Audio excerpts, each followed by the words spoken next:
आज का आज का विषय है जैसा स्वभाव वैसा कर्म। इसके ऊपर पहले महाराज जी की वाणी चरण करेंगे। उसके बाद जो महाराज जी की आज्ञा होगी वैसा विचार संगत के समक्ष आएगा। बिख बीजे नर बिख ही खाए पाए, ऊंच नीच जूनी बरमाए। मूरख मन में नित मद धारी, पाप पुण्य नहीं ये विचारी। तुच्छ जीवन का नित धरे गुमाना, काल चक्र नहीं देखे अनजाना। किसका कौन जगत में होई, कर्म संयोग सब चक्र चलोई। लेन देन में भय संग साथी, लेखा चुका नहीं भयो कोई नाती। किते लेना लेवे किते देन मुकाए, कर्म गति संग साक बनाए। अनमत जीव का सत मित्र ना कोई, अपनी करनी का लेख परोई। छिन छिन जो नर करे विकारा, धर्म राज घट करी पुकारा। हृदय माही नित लेख लखाई, शुभ अशुभ जो कर्म कमाई। पाप पुण्य जो मन तन में ध्याई, गुण गण नित बुद्ध में संचाई। जिस जिस भांत जिया कर्म को कीजे, तिस अनुकूल बुध रूप लकीजे। सतगुण तम गुण रज गुण माया, हंग बुध अज्ञान स्वरूप धराया। त्रैगुण माया में जीव भर माई, तिस अनुकूल कर्म चक्र चलाई। जिस गुण धार कर्म को भोगे, उस ही स्वभाव वश जीव भयो रोगे। स्वभाव स्वरूप कर्म का बिंद, त्रैगुण माया का असली पिंड। स्वभाव वश नित जीव रहाई, 184 में फेर फिराई। जैसा कर्म जीवन में धारी, तिस अनुकूल नित स्वभाव विचारी। स्वभाव वश होए जीव पिंड को धारे,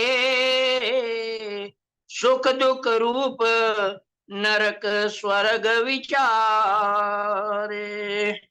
सातक कर्म से स्वभाव सातक होई, सातक स्वभाव से देवगति लखोई। राजस कर्म से स्वभाव राजस पावे, राजस स्वभाव मंद गति दिखावे। तामस कर्म से स्वभाव तामस होई,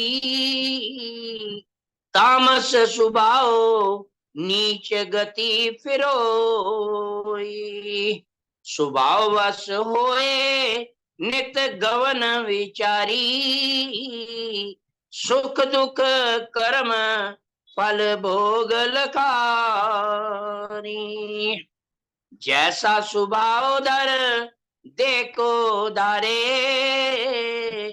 तेसे अनुकूल करे कर्म व्यवहार। ज्यो ज्यो नवीन कर्म संचारी, अति अत चंचल स्वभाव वर्तारी।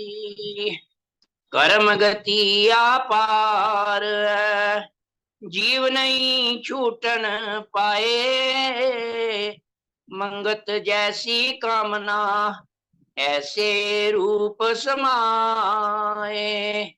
कर्म गति अपार जीव नहीं छूटन पाए, मंगत जैसी कामना ऐसे रूप समाए।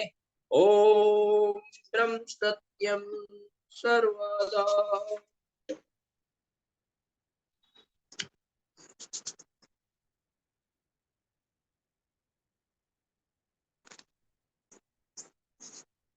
आज का विषय है जैसा स्वभाव वैसा कर्म। स्वभाव दूसरे शब्दों में कहें तो इसका अर्थ है मन की प्रवृत्ति, नेचर, तबीयत या मिजाज। यह संसार कर्म क्षेत्र है। इस क्षेत्र में जीवों का जैसा जैसा स्वभाव होता है, इस अनुकूल शुभ अशुभ अच्छे बुरे कर्म करता है। उनके अनुसार सुख दुख, लाभ हानि, मान अपमान प्राप्त करता है। हर जीव का अपने स्वभाव के वशीभूत इस संसार को देखने का सकारात्मक या नकारात्मक मतलब अलग अलग ढंग है। यह कर्तापन ही स्वभाव का स्वरूप है।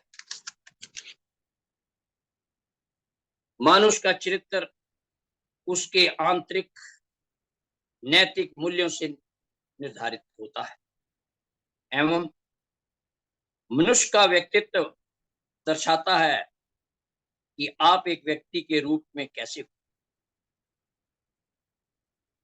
सत्य ज्ञान हमारे कर्तव्य में उतर जाए अर्थात स्वभाव में ढल जाए, यही सत्कर्मी है। सतगुरुदेव महात्मा मंगत राम जी ग्रंथ श्री समता विलास में फरमाते हैं, शरीर रूपी संसार को धारण करके बुद्धि इन 5 विकारों को ही फैलाने का यत्न करती है और इन विकारों को ही जीवन की सही सार समझती है। जितना भी यत्न प्रयत्न जीवन यात्रा में करना पड़ता है, वह तमाम का तमाम ही इन 5 विकारों का फैलाव है। अच्छी तरह से समझना चाहिए। यानी 5 विकार पूर्ण रूप में तमाम शरीरधारियों के अंदर होते हैं, मगर एक अधिक विकार सब में प्रधान रूप में मौजूद रहता है, जो कि तमाम जीवन यात्रा पर छाया हुआ होता है। किसी के अंदर मोह अधिक होता है, किसी के अंदर क्रोध अधिक होता है और किसी के अंदर लोभ अधिक, किसी के अंदर काम अधिक होता है और किसी के अंदर अभिमान की चेष्टा अधिक होती है। ज्यों ज्यों प्रधान विकार जिसमें मौजूद होता है, वह उसी विकार के नतीजे को पूर्ण करने के यत्न में लगा रहता है। यह ही जीवन यात्रा की असली दौड़ है, जिसमें तमाम देहधारी विचर रहे।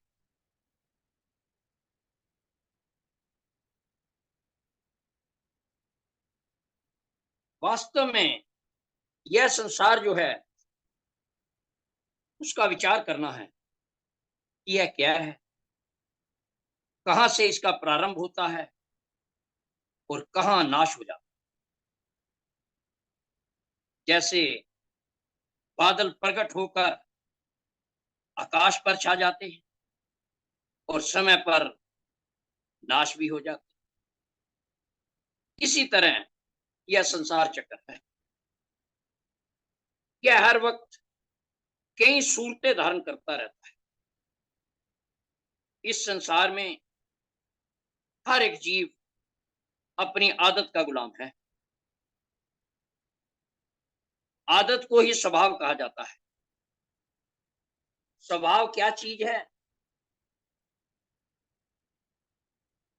जो कर्म जीव दिन रात करता है, उससे स्वभाव बनता है। कर्म का असर जो अंदर दाखिल होता है, उसी असर से स्वभाव बनता है। शरीर जब छूट जाता है, स्वभाव नाश नहीं होता। स्वभाव ही नया शरीर धारण करता है। इसी को आवागमन कहते हैं। जैसा स्वभाव लेकर जिस शरीर में दाखिल होता है, उस स्वभाव के मुताबिक ही खेल करता है। जैसा जीव का स्वभाव होता है, वैसे ही कर्म करने की खातिर वह मजबूर होता है। स्वभाव को ही भावी कहते हैं, कर्म रेख कहते हैं। भावी टल नहीं सकती, यानी कर्म रेख मिट नहीं सकती। कर्म की वासना से जीव शरीर में आता है और कर्मों की सजा जजा को भोगता है। एक पल भी रंज व गम से छूट नहीं सकता। एक इंसान के चार लड़के हैं, लेकिन आप देखेंगे हर एक का स्वभाव अलग अलग है। एक अमीर है, नेक चरित्र का है, नेक कार्यों में लगा हुआ है। दूसरा कसाई है, डाके मारता है, लोगों को दुख देता है। तीसरा सेवा करने वाला, दूसरों की भलाई की खातिर खुद तकलीफ उठाता है। चौथा ऐश परस्त, संसार के दुख की उसे कुछ परवाह नहीं, वह अपने ऐश व इशरत में मस्त है। सब अपने अपने स्वभाव के मुताबिक कर्म करते हैं और उनके स्वभाव के मुताबिक फल लगता है। कोई हंस रहा है, कोई रो रहा है। जीव स्वभाव से ही लाचार है, स्वभाव के बस है। सोचता है कि गलती नहीं करनी चाहिए, मगर स्वभाव से मजबूर होकर फिर गलती करता है। स्वभाव ही उसे गलती करवाता है। जीव अच्छे कर्मों करके सुख पाता है, बुरे कर्म करके दुख पाता है। शरीर के नाश हो जाने पर भी जीव की प्यास बनी रहती, तृष्णा के वश होकर नई योनि में दाखिल होता है। जैसा स्वभाव लेकर आता है, वैसा ही सिलसिला शुरू कर देता है। संसार के सब पदार्थ स्वभाव के वश, धरती, आकाश, पवन, पानी, अग्नि, सब स्वभाव के वश। आकाश का स्वभाव है शून्यता, पवन का स्वभाव है जलना, अग्नि का स्वभाव है जलाना, और पानी का बहाना, धरती का जड़ता। इसी तरह फल आदि का हाल, कोई चीज मीठी, कोई कड़वी, तो कोई तीक्ष्ण होती है। इसी प्रकार जानवरों का भी हाल, कहीं का स्वभाव शीतल होता है, कईयों का गमजात, कहीं इतने असील होते हैं कि यदि चारा ना भी डाला जाए वे तो दूध दे देते हैं। लेकिन कई इतने कमजात होते हैं, चारे का जरा सा भी फर्क लग जावे तो लाते मारते, और दूध देना दरकिनार, नजदीक नहीं आने देते। यह सब स्वभाववश होकर ही ऐसा करते हैं। यही हाल इंसानों का है। एक इंसान दूसरे को देखकर दुखी होता है, और दूसरा उसकी मदद करने को तैयार हो जाता है। एक जालिम है, दूसरे को दुखी देखकर खुश होता है, हर वक्त दूसरे को दुख देता है। एक आसुरी संपदा है और दूसरी दैवी संपदा। आसुरी संपदा वाला पुरुष यानी चंडाल स्वभाव वाला हमेशा उल्टे काम करता है, हमेशा दूसरे के नाश करने की कोशिश करता है, वैर वकीली अंदर रखे हुए होता है। चंडाल के यह लक्षण है। अपनी बढ़ाई चाहता है, बगैर मतलब के किसी से बात भी नहीं करेगा। उसका उसका आचार विचार बहुत बुरा होता है, उपद्रव करता है, लापरवाह होता है। उसके ख्यालात पशु से भी बुरे हालात वाले होते हैं। ऐसे पुरुष के शरीर में ऐसे ऐसे रोग लगते हैं कि एडियां रगड़ रगड़ कर जान निकलती। ऐसी आसुरी स्वभाव वाला पुरुष हमेशा परेशानी में गिरफ्तार रहता है। दैवी संपदा वाला पुरुष दूसरे की भलाई चाहता है, अपना सुख दूसरे पे कुर्बान कर देता है, दूसरे को खिलाकर खुश होता है। बड़ी संपदा होने पर भी निर्माण, हमेशा नेकी करने का ख्याल उसके अंदर होता है, और दूसरे का दुख उसे दुखी करता है। दूसरे को सुख देकर खुश होता है, हमेशा साफ बात करता है, और जो कुछ अंदर बात होगी वही करेगा। ऐसा जो इंसान है उसकी आत्मा सुखी है, वह बड़ी कीर्ति को प्राप्त, हर जगह उसकी उपमा होती है। वह देवता पुरुष के लक्षण है। मरने के बाद फिर किसी बड़े घराने में पैदा होता है, नेक काम करते करते आखिर ईश्वर भक्ति को प्राप्त।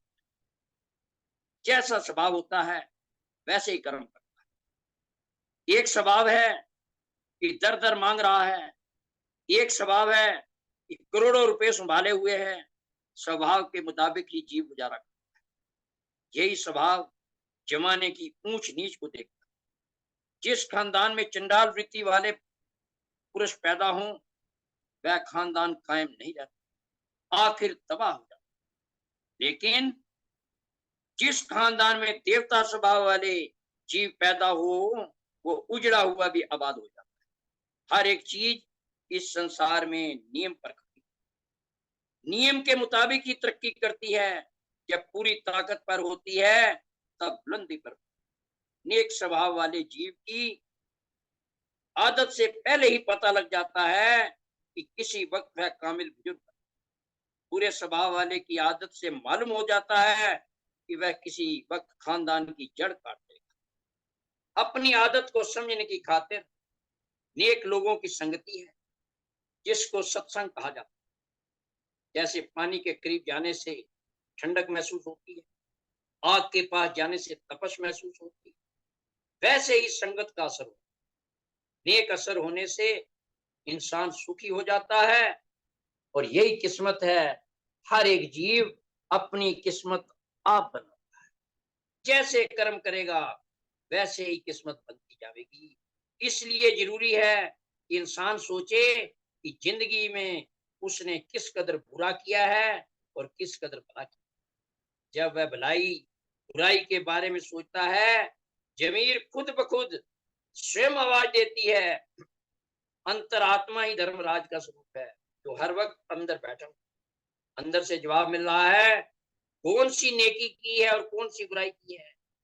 बीज की करके बोकर फल आम की ख्वाहिश करना बिल्कुल नामुमकिन। जीव अपनी करने का फल जरूरी कई दफा देखा जाता है।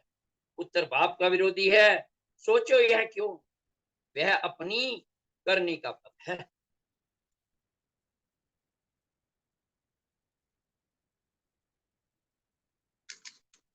अभी हमने सतगुरुदेव जी के वचनों को सत उपदेश के माध्यम से श्रवण किया। सतगुरुदेव ने फरमाया जीव एक पलक भी कर्म से खाली नहीं रह सकता। जीव जैसा उसका स्वभाव होता है उसके अनुसार कर्म करता है। जैसा मन में निश्चय हो गया उसके अनुसार मन में उम्मीद खड़ी करके अपने आप उस कर्म में जीव लगाए रखता है। आशाओं को पूर्ण करने के वास्ते हर तरह के यत्न करता रहता है, बड़े चाव से कर्म करता है, मगर कर्म के नतीजे का पता नहीं। इसी वास्ते जीव ईर्ष्या, द्वेष, छल, कपट, पाखंडवाद में जीव दृढ़ हो रहे।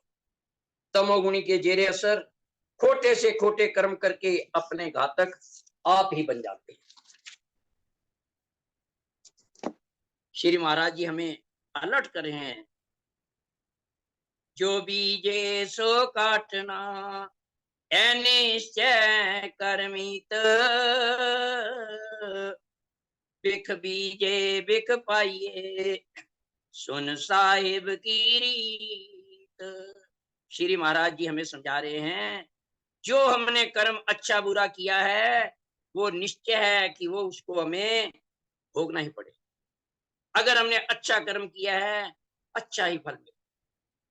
ये श्री महाराज जी हमें समझा रहे हैं, ऐसा बीज न बीजियो जो काटन में दुख देत, कर्म रेख अटल है सुन साचा विवेक। श्री महाराज जी हमें समझा रहे हैं ऐसा कर्म न करना कि जब उसका फल हमें मिले तो उस समय हमें कष्ट। कर्म रेख अटल है सुन साचा विवेक। महाराज जी समझा रहे हैं जो हमने कर्म कर दिया है, अच्छा बुरा जो भी कर्म किया है वो अटल है, उसका फल हमें भोगना ही पड़ेगा। और आगे महाराज जी क्या समझा रहे हैं, गुणी मुनि नहीं छूटते जो बीजा सो खाए, तासो नर विचार के साचा करो उपाय। महाराज जी श्री महाराज जी समझा रहे हैं गुणी मुनि, जो गुणी है मुनि वो भी नहीं छूटते इस कर्म से।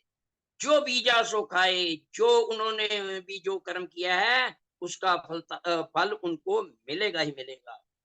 तो श्री महाराज जी हमें समझा रहे हैं कि जब गुणी मुनि नहीं छूट सकते हमारी तो औकात ही क्या है।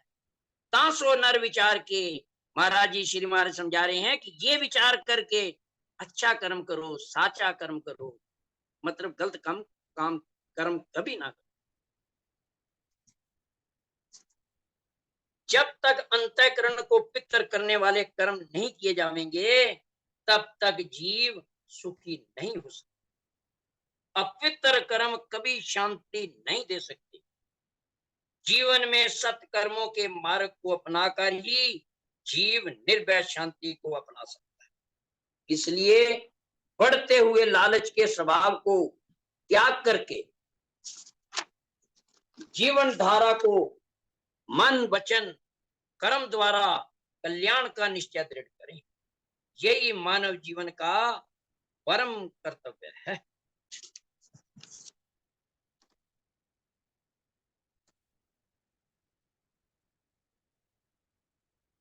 और कि जीव स्वभाव के वशीभूत जो जो सत असत कर्म करता है उन्हीं कर्मों के अनुसार फल को प्राप्त होता है। कर्म रेख अटल है, कोई बदल नहीं सकता। कर्मों के अनुसार ही ऊंच नीच जूनी को प्राप्त होता है और कर्मों की आसक्ता में जीव अधिक मजबूर है और कर्ता अर्थात कर्तापन की गिरफ्तारी से छूट नहीं सकता। श्री सतगुरुदेव जी फरमाते हैं, यह संसार का सब चक्कर कर्मों का ही संयोग है। सभी संबंधी संगी साथी ये कर्मों के अनुसार ही लेन देन का संबंध बना हुआ है।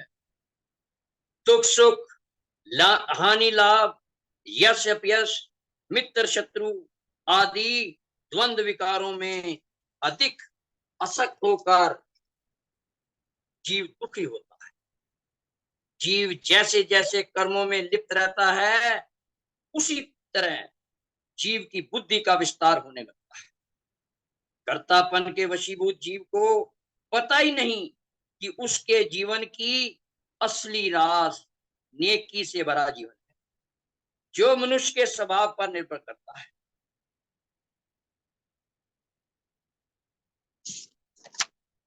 जैसे कि हमने सतगुरुदेव जी के आज के सत उपदेश में श्रवण किया है, वाणी में भी गुरुदेव उसी बात को समझा रहे हैं। इस शरीर में 3 तरह के भाव उदय होते रहते हैं। जब सतोगुणी भाव उठते हैं, तब शांत होकर बुद्धि अच्छे से अच्छे सत्कर्मों का विस्तार करके कार्य करती है। और जब रजोगुणी अवस्था अंदर होती है, तब बुद्धि मन चंचल हो जाती है। बुद्धि मन संसारिक सुखों भोगों के वास्ते चेष्टा लिए हुए कर्म करते हैं। और जब तमोगुण अंदर प्रवेश करते हैं, तब मन बुद्धि डावाडोल होकर कुलक्षण कर्म करते। यह त्रैगुणी माया का आश्चर्य खेल है। कर्मों की गति अति ही न्यारी है, भयानक है। जीव इनसे छूट नहीं सकता। मानव जैसी जैसी कामनाओं इच्छाओं में डूबा रहता है, उसी तरह के स्वरूप को प्राप्त होता है। अब अगर ऐसी बात है, तो अब हमें क्या करना चाहिए? कैसे मार्ग को अपनाएं जो हमें सफलता के मार्ग की तरफ ले? सतगुरुदेव अपने वचनों में इस रोग से बाहर आने का उपाय बतला रहे हैं। जीव स्वभाव से ही कर्म अभिमानी है। इस वास्ते इस घोर जाल से छूटना अधिक कठिन। यानी कर्म अभिमान से वासना प्रकट होती और वासना से कर्म प्रकट होते हैं। इसी दुस्तर जाल में हर वक्त जीव मजबूर रहता है। यानी एक लम्हा भर भी सत शांति का विचार या विश्वास नहीं कर सकता। यह स्वार्थ अंधकार है। इस घोर जाल से छूटने के वास्ते प्रथम परम तत्व की प्राणता दृढ़ होनी चाहिए। यानी प्रभु प्राण होकर तमाम कर्मों के फल उसकी आज्ञा में निश्चित करने चाहिए और दृढ़ निश्चय से निर्मल उपासना धारण करनी चाहिए। यह साधन वासना के निरोध करने का है और निर्मल भक्ति है। ऐसे निष्काम कर्म के मार्ग पर चलते चलते तमाम वासना लीन हो जाती है और अंतर में अखंड अविनाशी स्वरूप का अनुभव होता है, जो अचल शांति है। जिसने सब कर्मों के फल को ईश्वर के निमित्त अर्पण कर दिया है और अपने आप में ईश्वर प्राण हो चुका है, वो सब जगत में एक ईश्वर का ही चमत्कार जो देखता है, वह सब कर्मों के जाल से मुक्त होकर निष्कर्म स्वरूप शब्द में लीन हो जाता है। यही परम सिद्ध है और अपने सत यत्न द्वारा सद्धाम को प्राप्त हुआ है। समय हो गया है, इसलिए ईश्वर से प्रार्थना करें, सतगुरुदेव जी से प्रार्थना करें कि ईश्वर हमें सद्बुद्धि दे, ताकि उनके बताए हुए मार्ग पर चलकर हम अपना कल्याण कर सकें। ओम ब्रह्म सत्यम सर्व